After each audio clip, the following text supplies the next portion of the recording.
ভাঙনের কবলে বিপর্যস্ত কালাবগীর মানুষ। দাকপ উপজেলার ৫ নম্বর সুতারখালী ইউনিয়নের কালাবগী গ্রামে আকস্মিক ভয়াবহ ভাঙনের কবলে অর্ধশত পরিবারের বসতভিটি নদীগড়ে বিলীন হয়ে গেছে। ঠিকানাহারা পরিবারগুলি এখন খোলা আকাশের নিচে মানবতার জীবন কাটাচ্ছে। সংশ্লিষ্ট এলাকাবাসী সূত্রে জানা যায়, বৃহস্পতিবার ভোর রাত থেকে হঠাৎ দেখা দেয় এই ভাঙন। এখানে শতাধিক মানুষ বসবাস করে।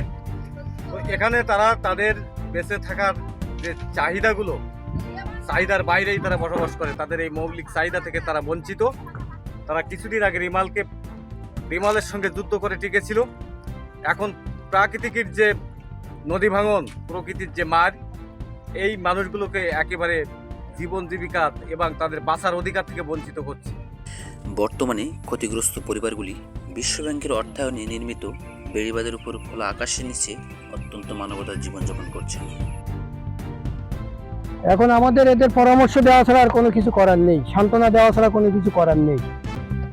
এখন যারা আছে এদেরকে বলছি যে আপনারা যাদের জায়গা নাই তারা স্থলে বসবাস করেন, কারণ জায়গা আছে সেখানে আপাতত ঘরবাড়ি করে থাকার মতো পরিবেশ নাই।